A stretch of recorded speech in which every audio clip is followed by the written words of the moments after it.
목회를 해 나가다 보니까 그것이 그렇게 되어 가더라고요.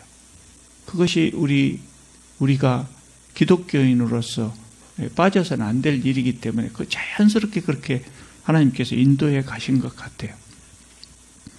본문 35절을 다시 보시면은요, 예수께서 모든 도시와 마을에 두루 다니사 그들의 회당에서 가르치시며 천국 복음을 전파하시며 모든 병과 모든 약한 것을 고치시니라 그랬어요.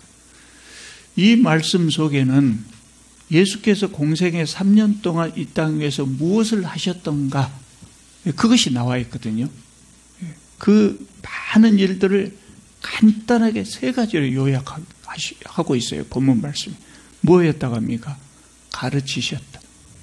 천국 복음을 전파하셨다. 그리고 모든 질병을 고치셨다. 이 세 가지가 예수님의 아주 사역의 핵심이었어요. 가시는 곳마다 이 일을 하셨어요. 마태복음, 적어도 마태복음에서는 지금 이 말씀이 나가는 여기까지 예수께서는 본격적으로 유대 지역으로 진출하지 않으시고 북부 지역, 갈릴리 지역에서 여전히 말씀을 전하고 계셨어요. 그런데 이때쯤에는 예수님이 너무나 유명해지셔가지고 남쪽 유대 지역뿐만 아니라 이방 지역까지 다 예수님의 얼마나 유명하고 그런 것이 다 알려졌습니다. 아주 훌륭한 선지자가 갈릴리 지역에서 말씀을 전하고 있다. 이게 다 알려졌던 거예요. 그러니까 예수께서 가시는 곳마다 수많은 사람들이 모여들었어요. 얼마나 많은 사람이 모여들었겠습니까? 구름처럼 운집했을 겁니다. 예수님이 그 모습을 보고 무슨 생각이 들었을까요? 저도 이렇게 훌륭한 목사는 아니에요, 제가. 왜냐하면 저도 우리 성도들 숫자가 한 사람 한 사람 늘어나가지고 예배당이 찰 때쯤 되니까 마음이 뿌듯하고 좋더라고요. 사람들이 많이 몰리면 무슨 생각이 들까요? 그것도 예배당이 참 100명 정도가 아니라 셀 수 없이 많은 사람이 예수님 앞으로 모였다고요. 아마 어떤 목사가 순회 전도 활동을 하는데 사람들이 그렇게 모이면 아마 어떤 목사는 야, 나 드디어 성공한 목사가 됐네. 아마 그런 생각할지도 몰라요. 또 어떤 목사는 내가 이제 하나님의 은혜에 조금이라도 보답할 수 있게 되었구나. 이렇게 생각할 수도 있겠죠. 여러 가지 반응이 나올 거예요. 어쨌든 제가 생각할 때 대부분의 사람들이 마음에 뿌듯한 마음을 느낄 것 같아요. 근데 우리 주님은 전혀 다른 생각을 하시거든요. 그 몰려온 사람들을 보면서 기분이 좋기보다는 전혀 다른 생각을 하셔요. 36절에 예수님의 반응이 나옵니다. 무리를 보시고 불쌍히 여기시니 그랬어요. 이는 그들이 목자 없는 양과 같이 고생하며 기진함이라. 불쌍히 여기셨다는 거예요. 그 사람을 보고 마음이 뿌듯한 것이 아니라 그냥 마음이 쿵 뭐가 찌르면서 그냥 짜는 생각, 깊은 동정심 이런 걸 느꼈다는 거예요. 왜 그러셨을까요? 이 지금 불쌍히 여기시니 이 말씀을 이전 성경에서 개정 전의 성경에서는 민망히 여기셨다 그러거든요. 저는 민망히 여기셨다는 말을 오랫동안 이렇게 읽었기 때문에 그것이 오히려 저한테는 가슴에 깊게 남아 있어요. 민망히 여기셨던, 불쌍히 여기셨던, 어떻게 번역했던 이 말씀의 의미가 그거거든요. 내가 의식도 안 했는데 그냥 보자마자 깊은 곳에서 쨍하게 이렇게 가슴을 울리면서 나오는 짠한 마음이에요. 제가 그 전에 그거를 경험해 본 적이 있거든요. 저는 사람들이 가슴 아프다 그럴 때 뭘 보고 가슴 아프다 그러면 마음이 아프다, 정신적인 작용으로 생각했거든요. 근데 제가 젊어서 언젠가 정말 가슴 아픈 것을 봤는데 그거를 본 순간 의식하지 않았는데 그걸 본 순간 이렇게 짠해지면서 진짜 여기 아파요. 진짜 여기 아파요. 근데 제가 얼마 전에 기독실업인에 나온 내과 전문 의사한테, 베테랑 전문 의사한테 물어봤거든요. 그랬더니 순간적으로 그 협심증과 같은 현상이 올 수 있다고 그래요. 아팠어요. 그래서 제가 예수님의 이 마음을 조금이라도 공감할 수 있을 것 같아요. 그냥 보자마자 생각도 안 했는데 그날 다른 말씀 전하려고 올라갔는데 사람들을 보는 순간 그냥 이가 메이면서 아픈 겁니다. 그걸 느끼신 것 같아요. 유대 왕국이 망할 때요.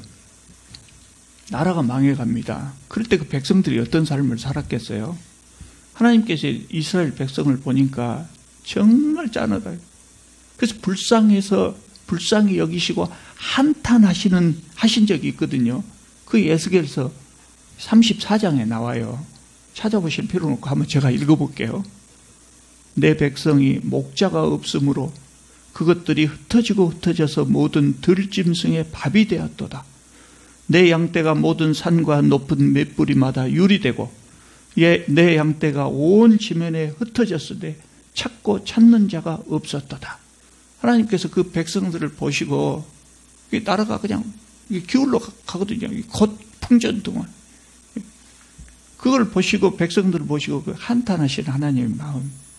그런데 예수께서 똑같이 그 감정을 느끼신 거예요. 무리를 보시고 불쌍히 여기시니 이는 그들이 목자 없는 양과 같이 고생하며 기진함이라.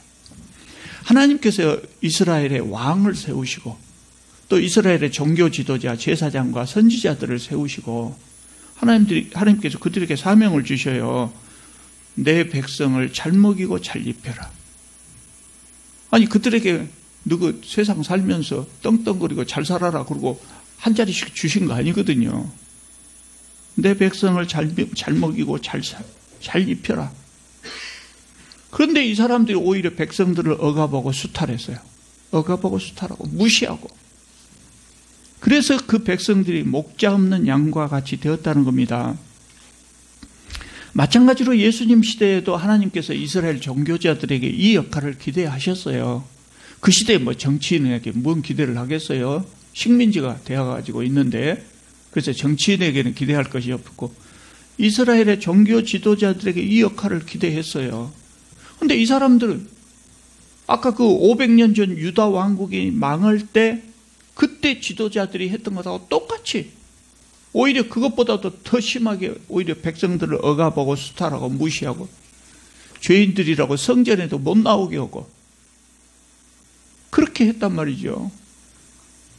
그러니까 이 백성들이 목자 없는 양과 같이 고생하며 기진할 수밖에 없어요. 고생하다가 아주 찐이 빠지는 기진했다. 그 모습을 보시고 예수께서 그냥 짠하게 가슴 아파 하셨다는 거예요. 그래서 예수께서는 그 후로 당신 자신의 사명을 뭘로 생각했냐면 흩어진 백성들을 하나님 나라로 모으는 것을 사명으로 여기셨어요. 37절 38절을 보면 예수께서 그래서 제자들에게 말씀하십니다. 추수할 것은 많되 일꾼이 적으니 그러므로 추수하는 주인에게 청하여 추수할 일꾼들을 보내주소서 하라. 이렇게 말씀하셨어요. 여기서 일꾼은 예수님의 제자들을 의미하는 겁니다. 이 당시에 일꾼 같은 일꾼들이 예수님의 제자 말고 누가 있었겠어요? 다른 종교 지도자들은 아까 말씀드린 대로 그렇게 백성들을 억압하고 무시하고 수탈했으니까. 추수한다고 하는 것은 흩어진 백성들을 하나님 나라로 이렇게 모으는 것입니다. 그 당시에 제자들 수가 이런 일을 하기에 턱없이 부족했겠죠. 그래서 추수할 일꾼을 보내주시라고 기도하라고 하셨어요. 일꾼이 부족할 때는 일꾼을 보내주시라고 기도해야 합니다. 보내주시라고 기도해야 합니다. 우리 교회도 설립된 지 꽤 됐습니다만 일꾼이 부족하다 싶으면 수가 많지도 않은데 일꾼이 부족하다 싶으면 하나님이 보내주시고 하더라고요. 우리 교회 처음에 시작할 때 수요일 날 반주자가 없는 때가 많았어요. 반주자가 없는 때가 많았어요. 중간중간에 또 반주자가 없어질 때도 있었어요. 그때 언젠가 우리 교회가 저기 전남대학 인문대 뒤에 쪽문 옆에 있을 때 조그마한 교회였을 때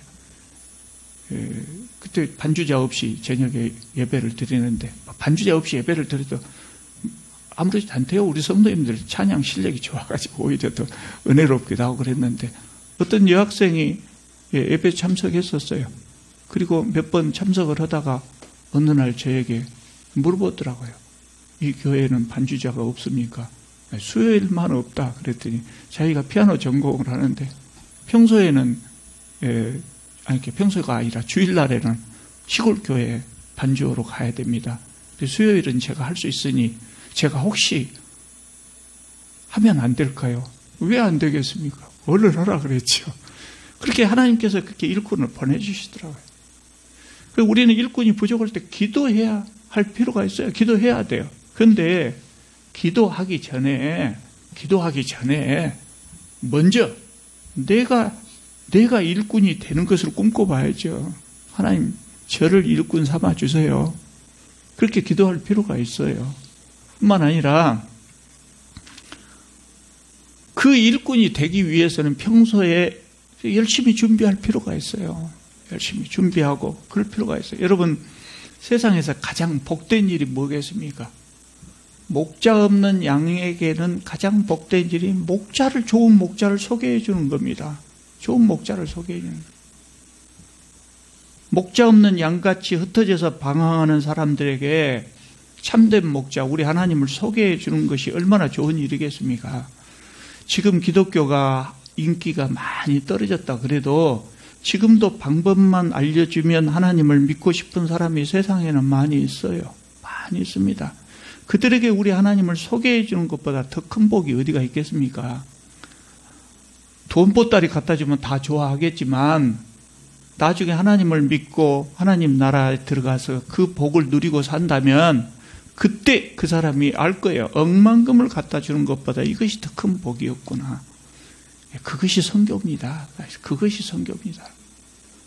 여러분 우리가 전도를 여러분 교회에서도 하고 개인적으로 하고 했을 겁니다만 국내 선교가 됐든 해외 선교가 됐든 왜 선교를 해야 됩니까? 선교해야 될 이유가 어디가 있습니까? 선교의 동기, 이것이 오늘 본문에 나와 있어요. 이게 선교의 동기가 되어야 된다는 거예요. 뭡니까? 불쌍히 여기시는 마음이에요.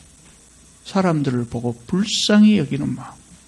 세상에는 오늘 우리 시대에 우리가 이미 다른 나라들은 우리나라를 선진국으로 분류한답니다. 못 사는 나라는 당연히 그럴 거고 부러워하겠고 부자 나라들도 우리나라를 이미 선진국으로 분류한답니다. 그렇게 되면서 오히려 마음의 병을 앓은 사람이 너무나 많은 것 같아요. 갑자기 부자가 되면서 마음이 깨진 사람들이 우리 주위에 얼마나 많습니까? 부모에게 상처받은 자녀들, 자녀에게 상처받은 부모들, 학교에서 직장에서 왕따 당하고 괴로워하는 사람들, 고객의 갑질에 그냥 상처받은 사람들, 수도 없이 많은 사람들, 그런 사람들이 있어요. 사실은 멀쩡한 것 같지만 정상과 비정상 그 사이에 왔다 갔다 하면서 마음이 깨져버린 사람이 너무나 많아요. 우리는 하나님 믿고 하나님의 위로를 받고 살고 있고 구원의 은혜를 누리면서 내세의 소망까지 가지고 있어요. 그런데 세상에 하나님을 모르는 사람들은 그런 위로와 소망이 없다고요. 그래서 우리가 선교를 하는 겁니다. 기독교 세력 불리기 위해서 선교한다고 하면 그것은 완전히 잘못되는 거예요. 지금부터 한 100여 년 전에 그때 선진국이라고 했던 서양 사람들이 많은 나라를 다니면서 선교를 했어요. 갑자기 선교의 붐이 일었었는데 그때 선교는 물론 순수한 마음으로 선교한 데도 있었지만 그렇지 못한 경우가 많이 있었던 것 같아요. 그래서 요새 우리나라의 선교학자들이 신학자들이 그걸 분석할 때 그걸 많이 비판을 하죠. 이렇게 그 시대에 그 서양 사람들이 후진국을 돌아다니면서 식민지를 한치라도 넓히려고 애를 썼는데 선교도 마치 그렇게 생각하고 선교를 한 사람들도 있었어요. 그러니까 제대로 그 감정이 전달 안 된 것이죠. 다 실패했어요. 대한민국 외에서는 다 실패했어요. 그런 마음으로 선교하니까 그렇죠. 선교라고 하는 것은 예수께서 불쌍히 여기시던 그 마음에 내가 공감을 하고 그 마음으로 복음을 전하는 것입니다. 그 마음으로 복음을 전하는 것입니다. 또 눈을 들어서 이제 조금 더 멀리 보면 세상에는 제때 먹지 못하고 제때 치료받지 못하고 공부하고 싶어도 공부 못하고 그런 사람 얼마나 많습니까? 대충 세계 인구의 3분의 1이라고 하는데 하나님의 마음은 똑같거든요. 부모 마음에 누구는 잘 살고 누구는 못 살고 얼마나 부모 마음이 아프겠어요. 하나님 마음도 세상 사람들이 다 행복하게 잘 살기를 원하셔요. 그래서 우리가 먼저 믿고 하나님으로부터 받은 그 기쁨, 행복을 나누어 주기를 원하셔요. 하나님께서 우리에게 그걸 원하셔요. 그래서 우리가 선교를 하는 겁니다. 제가 이 말씀을 읽으면서 선교가 무엇일까 한번 생각해 봤어요. 선교가 뭘까? 그렇게 생각해 봤더니 제가 무슨 답을 얻었냐면 선교라고 하는 것은 별것이 아니에요. 우리가 오늘 본문에서 읽은 그 예수 그리스도의 불쌍히 여기시는 그 마음에 공감을 하고 그 마음으로 세상 사람들 이렇게 바라본다면, 그렇게 그 마음으로 세상 사람들을 바라본다면 우리 입에서 나오는 무슨 말이 나오든지 우리 입에서 나오는 말 한마디, 우리 손과 발로 행하는 행동 하나하나가 다 선교다. 저는 그렇게 결론을 내렸어요. 그 불쌍한 마음으로 세상 사람들을 본다면 당연히 그런 것이 나오지 않을 수가 없대요. 우리가 선교를 의식하든 의식하지 않든 그 불쌍히 여기는 마음으로 세상 사람들을 본다면 우리 입에서 무슨 말이 나오고 우리 손과 발로 무슨 행동이 나오겠습니까? 그것이 저는 선교라고 생각합니다. 아무리 선교를 열심히 한다고 할지라도, 선교같이 보이는 그런 행동을 아무리 열심히 한다고 할지라도 예수 그리스도의 불쌍한 마음에 공감하지 않고 나오는 것이라고 하면 그건 선교가 아닌 거지요. 선교 비슷한 거지요. 사이비 선교인 거죠. 그러니까 그 불쌍히 여기는 마음 없이 그냥 세계 선교 온다고 달라들어갖고 식민지 확보하듯이 그렇게 세상을 돌아다니는 후진국이라고 무시하고 말이에요. 복음을 전하는 것은 고마운 일이지만 그래서 감동이 없었던 것 같아요.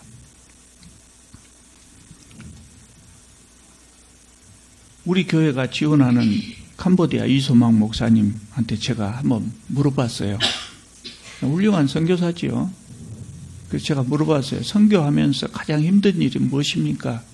물어봤더니 제가 기대하는 정답은 여러 가지로 핍박이 많아서 힘듭니다. 그런 대답이 나올 것을 생각했거든요. 예상 정답이 그거였어요. 근데 그분 대답이 전혀 다르시더라고요. 뭐라고 하냐면 연말에 갑자기 후원금이 뚝 끊겨버리면 낙심이 이만저만이 아닙니다. 그래요. 갑자기 후원금이 끊긴다고요. 연말에 새 예산 세우면서 후원금이 끊긴다는 거예요. 물론 그 교회에 나름대로 사정이 있을 것이고 그 교회에서 이소망 목사님한테 후원금을 끊었다고 해서 선교 안 한 것이 아니고 이것 갖고 다른 데 할 수도 있겠지요. 근데 이 목사님 입장에서는 갑자기 어느 교회에서 10만 원 후원을 해준다고 그래서 10만 원에 맞게 새로운 사업을 시작했대요. 이게 끊어지면 더 이상 이 일을 할 수 없대요. 더군다나 그것이 어린 아이들에게 캄보디아에 가보면 여러분 한번 다 가보시면 좋겠어요. 왜 가보시라고 제가 권장을 하냐면 저도 처음에 고민을 많이 했어요. 비행기 값만 왕복 100만 원인데 그 100만 원 가지고 얼마나 큰 일을 할 수 있겠습니까? 그러니까 우리가 안 가고 그냥 돈을 보내준 것이 더 좋을 것 같다. 그 마음이 두 가지 마음이 계속 있었거든요. 근데 가야 된다고 생각해. 그 돈을 들이더라도 가야 된다고 생각했어요. 그게 뭐냐면 거기 가보면 평소에 못 느꼈던 사람들도 거기 가서 그 가난한 사람들, 인도는 훨씬 더합니다. 가난한 사람들을 보면은요, 이 마음이 쨍하게 올라와 버려요.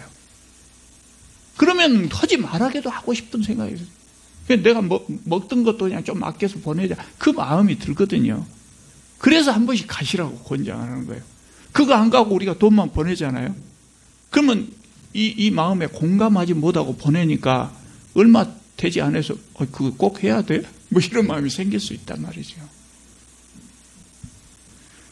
이 목사님이 이게 활동을 늘려가는, 사업을 늘려가는 것 중에 하나가 뭐냐면, 워낙 가난한 그 나라기 때문에 아이들이 학교 갔다 오면 예배당으로 다 몰려든답니다. 예배당이 그래도 재밌고 문명의 이기도 좀 있고 그러니까 예배당 온답니다. 그 처음에 오던 그 아이들을 그냥 버려둘 수 없어서 교회에서 방과후 학교를 자연스럽게 방과후 학교가 되어버려요. 거기는 사실은 학습보다도 영어를 가르쳐주고 그 한국어도 가르쳐주고 그런데 주로 복음서 이렇게 또 하나가 썬데이 스쿨 주일학교 같이 그렇게 운영하는 겁니다. 어쨌든 그 아이들이 그렇게 모여오는데 그 모여온 아이들에게 하루에 빵 하나, 바게트 빵 요만한 거 하나씩 줍니다. 그 캄보디아가 프랑스 식민지였다 그래요. 그래서 바게트 빵을 특히 잘 만들어요. 아주 맛있더라고요. 이 1달러에 3개씩 주는데 요만해요. 근데 그거 나눠주면 아이들 영양이 달라져요. 그리고 그 빵을 받아가는 아이들 중에는 그 빵이 하루 종일 유일한 음식인 경우도 있어요. 아이들에게. 그래서 이렇게 빵을 나눠주는데 갑자기 이거 끊겨보면 못 나눠준다는 거예요. 얼마나 낙심이 된지 모른다고 그런 이야기를 하더라고요. 여러분, 선교는 다른 교회가 하니까 우리 교회도 한다. 선교 좀 해야 그래도 괜찮은 교회처럼 보이지 않을까? 구색 맞추려고 그런 마음으로 하는 것이 선교가 아니다. 불쌍히 여기는 마음이 없으면 선교가 제대로 안 돼요. 여러분, 불쌍히 여기는 그 마음으로 선교했다면 아무 설명 없이 후원금을 뚝 끊을 수가 없다 이 말입니다. 선교는 교회 이름을 선전하기 위해서 하는 것도 아니에요. 우리 교회도 선교 좀 하고 있다 자랑하기 위해서 하는 것이 아니죠. 여러분, 중국이 80년대 후반기에 중국이 갑자기 개방되었을 때 한국에 장사하는 사업자들이 막 몰려 들어갔어요. 돈 될 거 있는 거 하고 몰려 들어갔어요. 근데 그보다도 더 부지런하게 먼저 들어간 사람들이 한국 교회 목사들이에요. 이제 그 중에 서울 큰 교회에서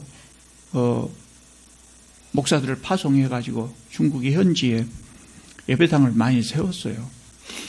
자기 교회하고 똑같은 간박 갖다가 걸어놓고 중국에서 선교를 했어요.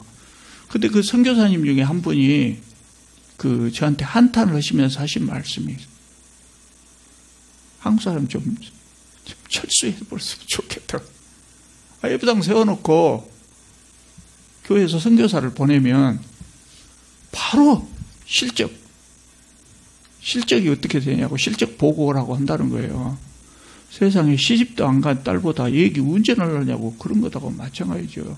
아니, 기독교가 없는 나라, 물론 중국은 기독교인들이 지하에 숨어 있었습니다만은 그런 나라에 가서 선교를 할 때 1년에 1명 전도할 수도 있고 못 할 수도 있고 물론 더 할 수도 있지만 그런 것 아니겠어요.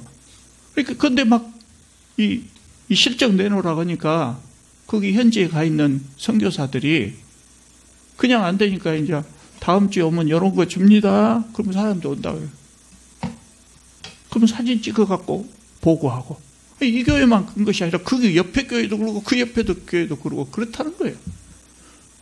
같은 날 이거 주면은 사람들이 흩어져 보니까 이제 첫 주는 여기서 주고 두 번째 주는 여기서 주고 그렇게 이 사람들이 이거 얻으려고 쭉 몰려다니는.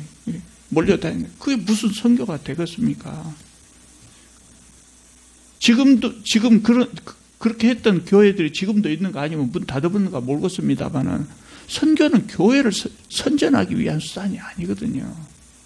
그게 불쌍한 마음을 가지고 선교를 했다면 그런 일이 있을 수가 없었겠죠. 교회에서 흔히 목사들이 그렇게 이야기를 합니다. 전도가 가장 중요한 것이고 그래서 하늘나라에서 상이 가장 크다고 아마 그럴 겁니다. 그럴 것 같아요.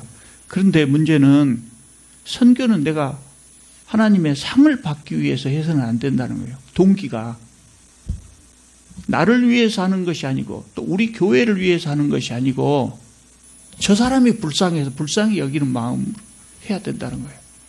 내가 중심이 아니고 그 사람이 중심이 돼야 돼. 그 사람 입장을 먼저 생각을 해야 된다는 거예요. 오래전에 그 노숙자들 막 생기고 한참 그럴 때요. 서울의 어떤 교회가 노숙자들에게 전도하면서 다음 주에 우리 교회 나오면 1,000원씩 줍니다. 그랬다 그래요. 그때는 조금 1,000원이 지금보다 훨씬 가치 있었죠. 1,000원씩 줍니다. 그 사람들이 1,000원 받기 위해서 나왔어요. 내가 그 말을 듣고 그때는 목사가 아니었는데 그 말을 듣고 어딘가 깨름칙하더라고요. 깨름칙해요. 전도는 잘한다. 근데 깨름칙해요. 뭐가 깨름칙했는가 그때는 잘 몰랐어요. 그 교회에서는 그렇게 말해요. 이렇게라도 해서 저 사람들이 예배에 참석하면 좋지 않냐. 그러다가 어느 날 깨우침이 있어가지고 성령의 감동으로 하나님 믿게 되면 좋지 않냐. 일리가 있죠. 일리가 있어요. 근데 이게 왜 안 좋은 방법이냐? 상대방에 대한 배려가 없어요. 상대방에 대한 배려가 없어요. 거지한테 돈 줄 때도 나 거지야 이거 가지라고 하면 거지도 자존심 상해서 안 받아요. 아니 안 받은 것이 아니라 받을란가? 하여튼 저 같은 그것도 제가 거지라면 안 바꿨어요. 굶어 죽고 말지 안 바꿨어요. 그 사람들이 노숙자 된 것도 얼마나 가슴 아픈 일이에요. 근데 1,000원 받으려고 내가 지금 여기 앞에 줄을 서 있네. 얼마나 참담하겠어요. 선교는 구제우수단이 되어서는 안 된다. 배고픈 사람에게 조건 없이 밥을 줘야 돼. 아니 하도 굶어갖고 지금 숨 넘어가고 있는 사람한테 예수 믿으시오. 믿고 천국 가시오. 그 말을 해야 쓰겠습니까? 아니 얼른 데려다가 병원에 가서 링게를 하나 마치든지 아니면 곰탕이라도 한 그릇 사주든지 그것이 먼저가 아니냐 그 말이에요. 구제가 선교우수단이 되어서는 안 된다. 배고픈 사람에게는 조건 없이 밥을 줘야지. 그 예수님의 불쌍히 여기는 마음 아니겠습니까? 기독교인이 될 것 같으면 밥을 주고 기독교인이 안 될 것 같으면 밥을 안 주고 그것은 예수님의 마음이 아니에요. 여러분 선한 사마리아 사람의 비유가 그겁니다. 우리의 도움을 필요로 하는 사람이면 누구든지 조건 없이 도와야 한다는 것이 선한 사마리아 사람의 비유입니다. 유대인들은 안 그랬거든요. 바리새인들은 이렇게 봐가지고 내 이웃을 골라내요. 내 이웃이 될 만한 사람들만 골라내갖고 그들하고만 교제하고 그들이 필요할 때 도와주고 그랬단 말이죠. 기독교인이 되든 안 되든 될 사람이든 안 될 사람이든 배고픈 사람한테는 밥을 줘야 될 것 아닙니까? 선교는 전도지로 하는 것이 아니라 진실한 마음으로 하는 겁니다. 밥을 먼저 줘야 해요. 복음을 들으면 밥을 주겠다. 이거는 하나님이 기뻐하시는 마음이 절대 아니죠. 얼마나 인정머리 없는 마음입니까? 배고픈 사람에게 복음을 들으면 밥을 주겠다 그러면 복음이 들릴까요? 제가 늘 하는 말씀이 아프리카 속담 배고픈 사람은 귀가 없다고요. 밥 준다고 하니까 듣는 척 할 수는 있지만 배고픈데 무슨 말이 들리겠어요? 그런 선교는 의미도 없고 효과도 없지요. 그래서 선교는 우리 교회는 진즉부터 그 생각을 했습니다마는 선교는 복음만 전하는 것이 아니라 밥도 줘야 된다고요. 우리는 하루 세끼 밥 잘 먹고 살면서 그냥 전도지만 돌려요. 예수 믿으세요. 예수 믿으면 당신도 나같이 복 받습니다. 그것이 무슨 감동이 되겠냐고요. 우리가 복음을 전해야 될 지역, 다른 나라의 지역을 보면 이렇게 기독교가 제대로 알려지지 않은 곳이나 복음이 아직 안 들어간 곳을 보면 대부분이 가난한 지역이에요. 대부분이 가난한 지역. 심지어는 내일을 기약할 수 없는 사람들도 많아요. 오늘 먹을 거, 입에 넣을 것이 없어서 내일까지 살아있을지 없을지도 모르는 사람, 그런 나라들도 있어요.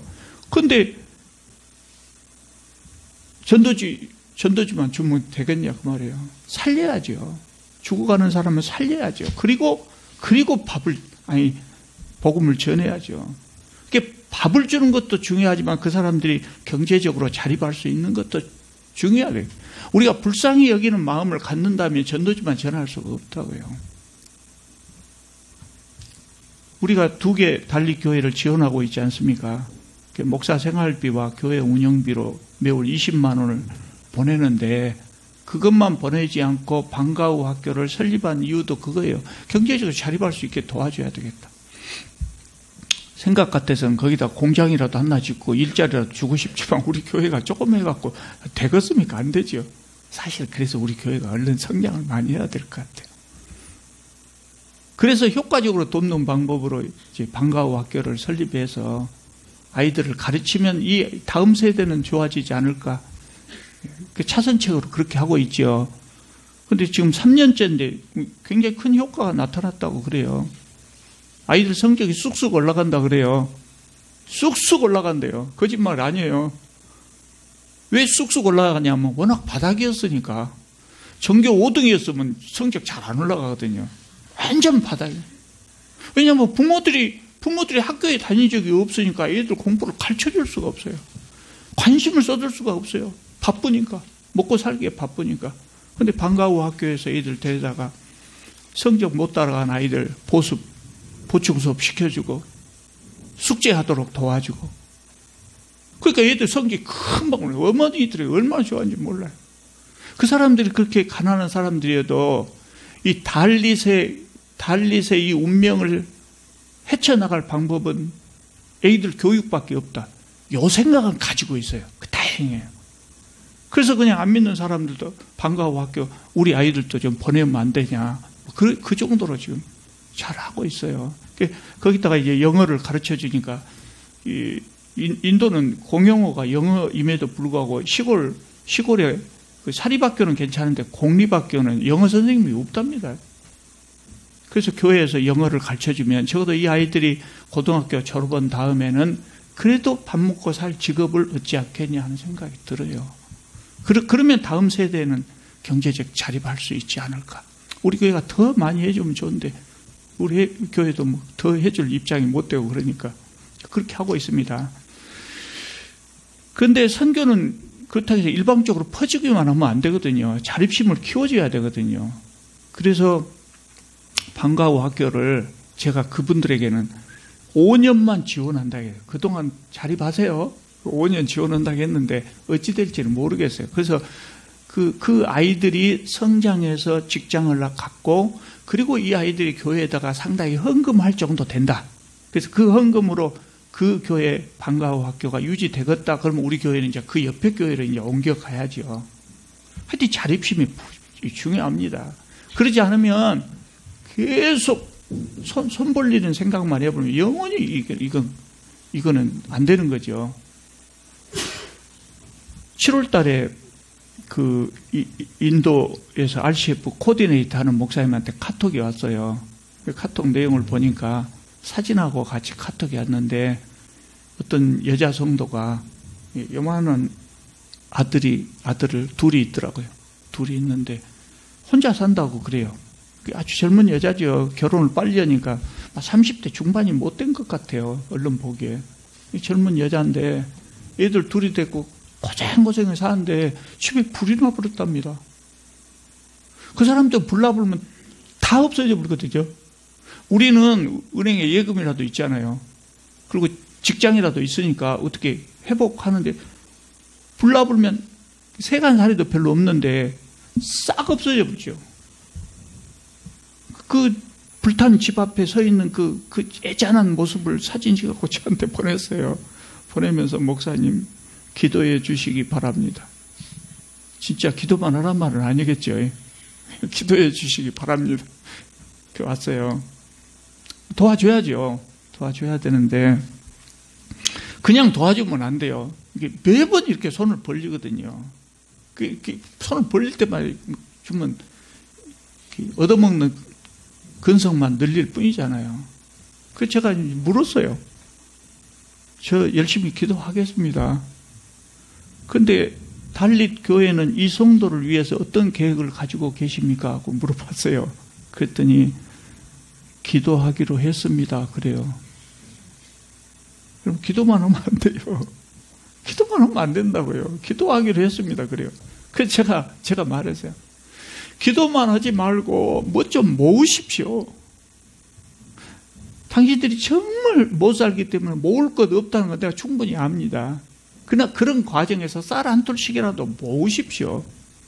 그리고 성도들 중에 정말 아무것도 없는 사람은 저 사람 집 다시 지어줄 때 나 가서 하루 일해주겠다. 이렇게라도 약속을 하고 오십시오. 한번 해보십시오. 그랬어요. 그때 조금 시간이 지난 다음에 10만 원 모았대요. 10만 원 정도 모았대요.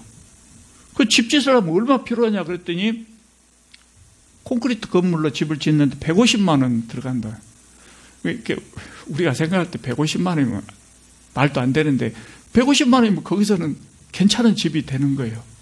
아니 괜찮은 집이라 해봐야 요만합니다요. 요만한 요거 좌우로 2m 이상 되려나? 가로 세로가. 그리고 뭐 그냥 박스 건물, 콘크리트 박스 건물이에요. 150만 원 든답니다. 10만 원 모였다고 해서 너무나 적다. 우리 교회가 지원을 해줘야 되겠는데 어떻게 지원을 해야 될까 고민이 됐어요. 왜 고민이 되냐면 그 사람들 집이 진짜 형편없잖아요. 그냥 흙도 막 좋은 흙이 아니고 동네에 있는 흙 그거 갖다가 이겨서 이렇게 벽돌 만들고 그 벽돌 쌓고 위에다가 이게 뭐예요? 석가래라고 합니까? 뭐입니까? 요거 하고 바나나 잎으로 덮었단 말이에요. 근데 이런 집은 비 오면 비의 적심은 이거 안 밀어도 흐물흐물 흘러내려버려요. 그래서 작년인가 재작년인가 그 첸나이 지역에 100년 만에 대홍수가 왔을 때 집이 그렇게 막 무너져 버렸대요. 그래서 그 사람들 어디로 갔냐? 우리가 지어진 그 베나두교 예배당으로 가서 피난지 거기서 살았대요. 우리가 때 맞춰서 얼마나 예배당 잘 지어졌는가 모르겠어요. 그런 집이에요. 사람들 집이 그런 집이에요. 근데 이 사람 집을 우리가 150만 원 들여서 멋지게 지어준다면 거기 가난한 사람들이 뭔 생각을 하겠습니까? 아니, 저만 그 생각을 할까요? 뭔 생각을 하냐면 난 이런 생각이 들어요. 이렇게 지어지면 우리 집도 불나버렸으면 좋겠다. 이렇게 생각하는 사람이 틀림없이 여럿이 있을 거라고 가슴 아프고 할 것 같아요. 그럼 어떻게 해야 될까 하고 고민하고 있었어요. 내가 이쪽 교회는 말도 못하고 이거 어떻게 해야 될까 고민하고 있었는데 조금 있으니까 카톡이 사진과 함께 또 왔어요. 그 열어보니까 지금 그 10만 원으로 임시 가옥을 지어주고 있습니다.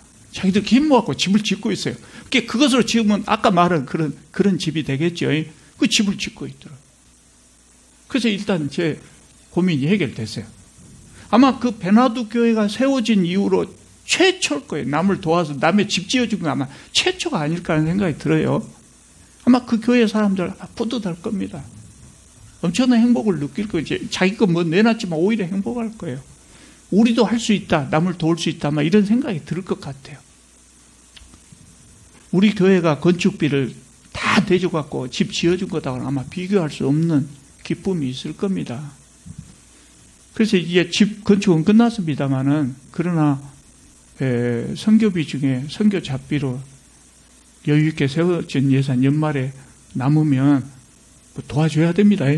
왜 도와주냐면 자기들 조금씩 모아갖고 남의 집 지어준 사람 기특하잖아요. 얼마나 기특해요. 그래서 뭔가 이제 우리가 답을 좀 연말에 좀 하는 것이 좋을 것 같아요.